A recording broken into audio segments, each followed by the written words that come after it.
Good morning friends, एक और नए दिन की शुरुआत और आ चुके हैं पार्क में। आज पार्क का ऐसा हाल है, पूरा मौसम जो है धूल मिट्टी से भरा हुआ है। पीछे भी दिखाई दे रही होगी, पता नहीं क्या हुआ है। कल रात को लग रहा है आंधी आई है। आंधी तूफान आया क्या?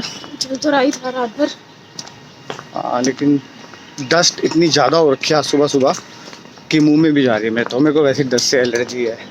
ऐसा लगता है कि हर वक्त टंग पे डस्ट लग रही है। बारिश वाला मौसम भी नहीं है, बड़ा अजीब सा होता है मौसम। आज सुबह बिल्कुल ऐसा है, डस्टी, इतना ज़्यादा डस्टी, गंदा गंदा हो रखा है। चलो कोई नहीं, अपने को तो पार्क आना ही है। एक्सरसाइज शुरू करते हैं।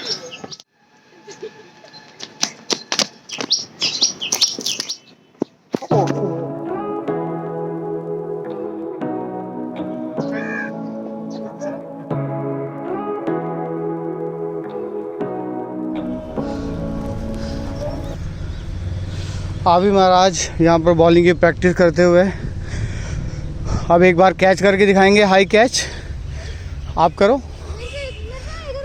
दिखाओ। ये देखिए, ये बॉल लेकर आए हैं और हाई कैच की प्रैक्टिस करने की कोशिश। चलिए, और ये कैच आउट। ये देखो फ्रेंड्स, बात चल रही कि क्या बनाना चाहिए। अभी महाराज क्या बनाओगे आज? भेलपूरी खाएंगे। भेलपूरी खाएंगे? चलो ठीक है, ले लो फिर शॉप से। वो रही शॉप, ये देखिए, ये रही शॉप, वो रही शॉप, वो रही। तो शॉप से जाके ले लो फटाफट से और बनाओ फिर, ठीक है? जल्दी बनाओ, मेरे को टाइम हो रहा है, मैं जा रहा हूँ। Bye.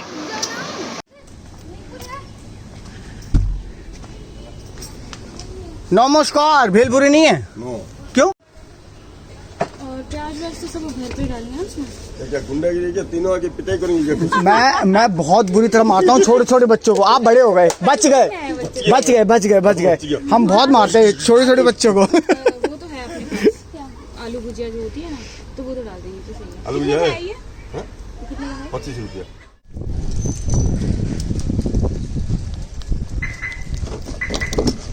I don't know video में दिख पा रहा है कि नहीं, लेकिन बहुत ज़्यादा ही डस्ट है आज। वीडियो तो मुझे बहुत क्लियर नज़र आ रही है यार। बट कोई बात नहीं। बट डस्ट इतनी ज़्यादा है ना कि बाहर खड़ा होना मुश्किल हो रहा है, इतनी ज़्यादा डस्ट है। हर वक्त लग रहा है कि आपके फेस पे, आपकी टंग पे डस्ट आ रही है। एक्चुअली मैं डस्ट के बारे में इसलिए भी ज़्यादा बात कर रहा हूँ क्योंकि डस्ट से थोड़ी मुझे एलर्जी है और ज़्यादा डस्ट होने से ना स्नीजिंग, छींक आना, कफ, ये चालू हो जाता है। और बट फिलहाल मैं बेटर फील कर रहा हूँ। निकल पड़े हैं ऑफिस के लिए। चलिए आज का दिन शुरू करते हैं। तो चलिए एक स्टोरी सुनाता हूँ मैं आपको कि ये बात है उस वक्त की जब मैं 5th से 6th में गया था। तो उस टाइम पर, जैसे कि मैं कल बता रहा था कि ऐसा होता है कि जब आप गवर्नमेंट स्कूल में पढ़ते तो उस टाइम पर तो बिल्कुल भी इंग्लिश में कोई पढ़ाई नहीं होती थी। तो उस टाइम मुझे बड़ा इंटरेस्ट डेवलप हुआ कि मुझे कुछ करना चाहिए एंड लर्निंग करनी चाहिए इंग्लिश कि कैसे सेंटेंस मेकिंग करते हैं and how you can talk in English, ताकि थोड़ा हेल्प हो। मुझे लग गया था, मतलब 6th क्लास में थोड़ा सा एहसास हो गया था कि शायद इसकी ज़रूरत पड़ेगी फ्यूचर में। तो हम रेंट पे रहते थे और वहाँ एक भैया रहते थे 1st फ्लोर पे। तो उनके साथ हम क्रिकेट खेला करते थे। वैसे जैसे होता नहीं कि बड़े भैया कह रहे हैं बॉलिंग करा और हम बॉलिंग कराए जा रहे हैं, वो बैटिंग कर रहे हैं। बट काफ़ी अच्छा रहता था। टेरिस पे वो मैच हुआ करता था हमारा, तो हम सारे सिबलिंग्स और वो आपस में क्रिकेट खेला करते थे। तो मुझे पता था कि उनकी कम्युनिकेशन स्किल्स अच्छे हैं, लैंग्वेज पे उनकी काफ़ी कमांड है। तो मैंने उनसे जनरली बोला कि भैया कुछ मुझे भी सिखाओ ना। आप बिलीव नहीं करोगे, उन्होंने, कई बार होता है कि कैजुअली उन्होंने बोला और मैंने कैजुअली बोला, उन्होंने मान भी लिया। उन्होंने बोला ठीक है, ऐसा करिए, स्कूल के बाद तो 1 घंटा नोटबुक लेकर मेरे पास आ जाइए और फिर हम स्टडी करेंगे। तो वो दिन मैं कभी भूल नहीं सकता हूँ अपनी लाइफ का। That was a turning point, जब उन्होंने मुझे सारे सेंटेंस मेकिंग करना सिखाया, कैसे सेंटेंसेस बनते हैं। जैसे आज के डेट में मैं बात करूँ तो आज भी मुझे याद है कि वो बोलते थे present tense, past tense, future tense. तो प्रेजेंट टेंस के 3 पार्ट, फिर उसके पास्ट के, फिर फ्यूचर के। तो वो सारी सेंटेंस मेकिंग उन्होंने लिख लिख के सिखाया मुझे। और फिर मुझे उन्होंने काफ़ी एनकरेज भी किया that I should talk in English. तो उस टाइम पर स्कूल में मुझे मतलब कि काफ़ी एडवांटेज मिली, क्योंकि 6th क्लास में सीधा जाके शुरुआत कर रहे हैं इंग्लिश की, लेकिन भैया की वजह से काफ़ी हेल्प हुई। विक्की भैया मुझे बोला करते थे, आई डोंट नो अब कहाँ है, हमारे संपर्क में तो नहीं है बिल्कुल भी। सो इस तरीके से शुरुआत हुई थी। और भले ही मेरी अभी भी कम्युनिकेशन स्किल बहुत ज़्यादा अच्छी ना हो, इट इज़ ऑल अबाउट कि over the period of time how you develop it, but ठीक है, जितना है उनकी वजह से काफ़ी हेल्प हुई। और उसके बाद चल के तो फिर धीरे धीरे आदत पड़ गई और चीज़ों को और भी अच्छे से समझना शुरू किया। तो बस ठीक है, तो मुझे लगा ये चीज़ शेयर करनी चाहिए, क्योंकि अगर आप सीखना चाहो तो आज की डेट में बहुत सारे ऐसे भैया हैं। उन भैया की रिस्पेक्ट अलग है मेरे दिल में, लेकिन अब तो यूट्यूब पर बहुत सारे ऐसे भैया हैं जिनसे आप सीख सकते हो, क्लासेस ले सकते हो फ्री ऑफ कॉस्ट। सो सोच समझ कर सोचो, सोच समझ कर देखो, चूज़ योर कंटेंट वाइजली, ये बहुत इंपॉर्टेंट है।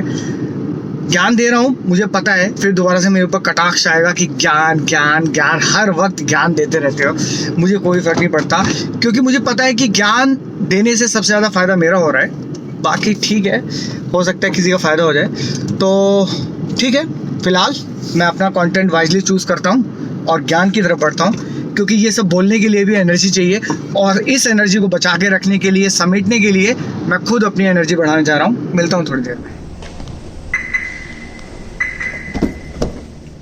क्या आपने कभी किसी को देखा है जो सुबह से लेकर शाम तक बिल्कुल एक्टिव रहे? क्या आपने कभी किसी को देखा है जो कि कभी ना थके?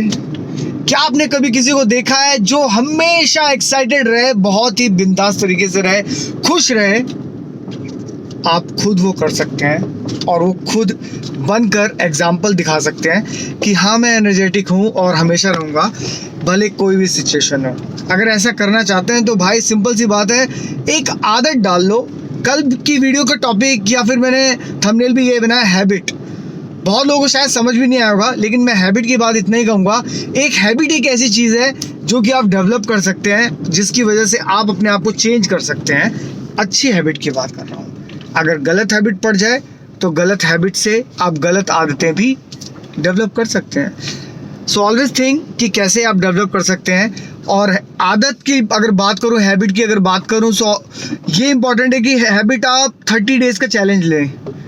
जैसे मैंने 30 डेज़ का चैलेंज लिया था, 15,000 स्टेप चलूँगा मैं 30 डेज़।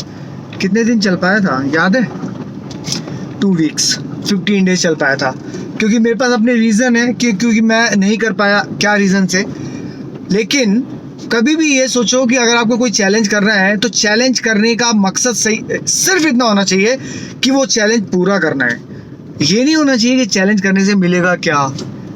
फॉर एग्जांपल रनिंग करनी है या साइकिलिंग करनी है, या आपको ऐसा करना है कि नो कंप्लेंट डे, आपको कोई कंप्लेंट नहीं करनी किसी से, and you really don't want to complaint anyone.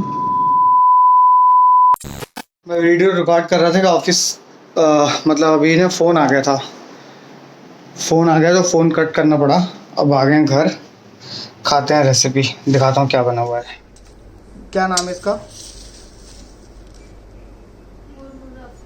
मुरमुरा फ्राई। लेट्स हैव मुरमुरा फ्राई।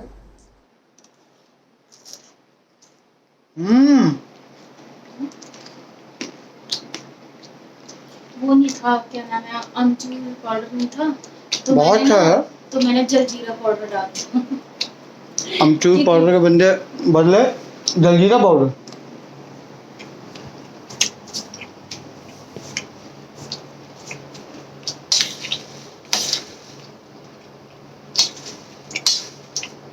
हेल्दी है यार। हेल्दी है सारी चीजें। Amazing, delicious.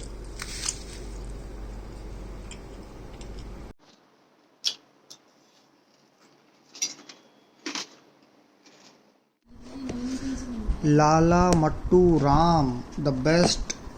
अच्छा, बेस्ट बिफोर 2 डेज ओनली।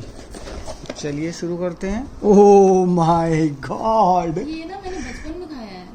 इतनी बड़ी जंबो। इसको जलेबा बोलते हैं, अब पता नहीं क्या बोलते हैं इसमें, तो मुझे नहीं पता, बट जो मैंने खाया था वो यही चीज थी। ये तो जबरदस्त है यार। जैसे जलेबी होती है ना छोटी छोटी, ये पूरा ओह, एक है। What is this? नाइस। तोड़िए, चलिए। इसके साथ तो दूध अच्छा बाप लगता रे, है ना, बहुत ही गरम दूध। हाँ गर्म दूध के साथ लिख रही कितना चाशनी निकल रही है यार।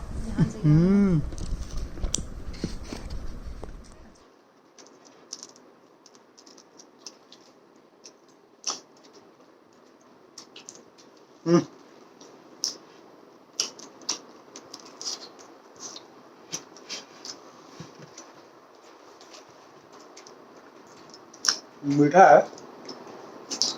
मतलब करारा भी है। क्रिस्पी है। सबसे अच्छी बात ये देखो कितना बढ़िया करारा बना हुआ है, एक एक बाइट में ना।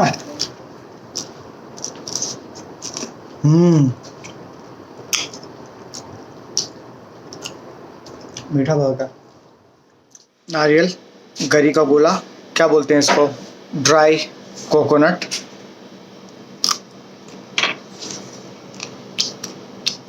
और दूध।